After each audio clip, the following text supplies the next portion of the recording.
ಹುಬ್ಬಳ್ಳಿಯಲ್ಲಿ ಭಾರೀ ಮಳೆ. ಕಳೆದ ಕೆಲ ದಿನಗಳಿಂದ ಬಿಡುವು ನೀಡಿದ್ದಂತಹ ವರುಣ ಮತ್ತೆ ಶುರುವಾಗಿದೆ ಮಳೆ. ಹುಬ್ಬಳ್ಳಿಯಲ್ಲಿ ಭಾರೀ ಮಳೆ. ಕಳೆದ ಕೆಲ ದಿನಗಳಿಂದ ಬಿಡುವು ನೀಡಿದ್ದಂತಹ ವರುಣ ನಿನ್ನೆ ಏಕಾಏಕಿ ಕುಂಭದ್ರೋಣ ಮಳೆಯಾಗಿದೆ.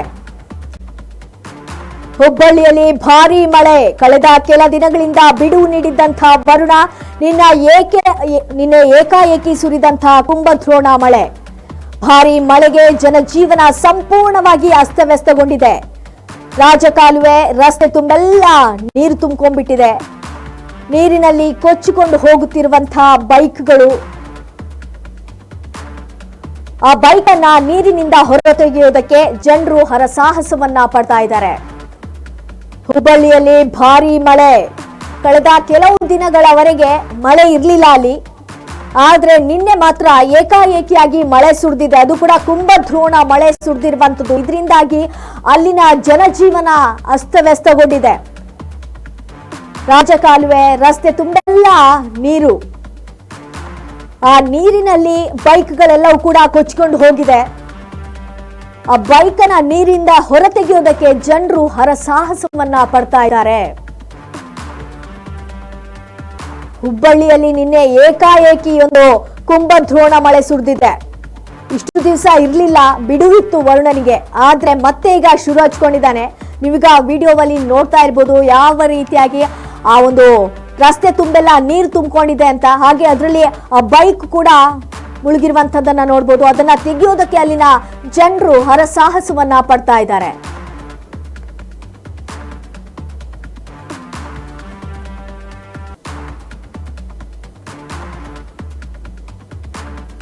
ಹುಬ್ಬಳ್ಳಿಯಲ್ಲಿ ಭಾರಿ ಮಳೆಗೆ ಈ ದೃಶ್ಯದಲ್ಲಿ ನೋಡ್ತಾ ಇರ್ಬೋದು. ಆ ಒಂದು ಹೆಂಗೆ ಅದು ರಸ್ತೆನಾ ಅಥವಾ ಏನು ಅಂತ ಗೊತ್ತಾಗ್ತಿಲ್ಲ, ಅಷ್ಟೆಲ್ಲ ನೀರು ತುಂಬಿಕೊಂಡ್ಬಿಟ್ಟಿದೆ. ಅದರಲ್ಲಿ ನೋಡಿ ಬೈಕ್ ಕೂಡ ಮುಳುಗ್ತಾ ಇರುವಂತದನ್ನ ಗಮನಿಸ್ತಾ ಇರ್ಬೋದು. ಅದನ್ನ ತೆಗಿಬೇಕಾದ್ರೆ ಅಲ್ಲಿನ ಗ್ರಾಮಸ್ಥರು ಹರಸಾಹಸವನ್ನ ಪಡಿಬೇಕಾದಂತಹ ಒಂದು ಪರಿಸ್ಥಿತಿ ಬಂದೊದಗಿದೆ.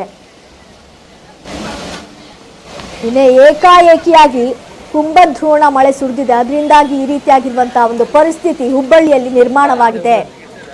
ನೋಡಿ, ಆ ಒಂದು ಗಾಡಿಯನ್ನ ತೆಗಿಬೇಕಾದ್ರೆ ಕಷ್ಟ ಪಡ್ತಾ ಇದ್ದಾರೆ. ಅಷ್ಟೊಂದಲ್ಲಿ ನೀರು ಕೂಡ ತುಂಬಿಕೊಂಡು ಬಿಟ್ಟಿದೆ. ಅದು ರಸ್ತೆನಾ ಅಥವಾ ಕಾಲುವೆನಾ ಏನು ಅಂತಾನೆ ಗೊತ್ತಾಗ್ತಿಲ್ಲ. ಆ ರೀತಿಯಾಗಿರುವಂತಹ ಪರಿಸ್ಥಿತಿ ನಿರ್ಮಾಣವಾಗಿದೆ. ನದಿ ಅಂತಾಗಿದೆ ಅಲ್ಲಿನ ಒಂದು ರಸ್ತೆ ಅಂತಾನೆ ಹೇಳ್ಬೋದು. ವಾಹನಗಳು ಕೂಡ ಕಷ್ಟಪಟ್ಟು ನೋಡಿ, 4 ವೀಲರ್ಸ್ ಕೂಡ ತುಂಬಾ ಕಷ್ಟಪಟ್ಟು ಅಲ್ಲಿ ಸಾಕ್ತಾ ಇರುವಂತದ್ದನ್ನ ನೋಡ್ತಾ ಇರ್ಬೋದು. ಹಾಗೆ ಆ 2 ವೀಲರ್ಸ್ ಅಂತೂ ಅಲ್ಲಿ ಮುಳುಗ್ಬಿಟ್ಟಿತ್ತು. ಅದನ್ನ ತೆಗೆಯೋದಕ್ಕೆ ಕೂಡ ಹರಸಾಹಸವನ್ನ ಪಡ್ತಾ ಇದ್ರು ಅಲ್ಲಿನ ಗ್ರಾಮಸ್ಥರು.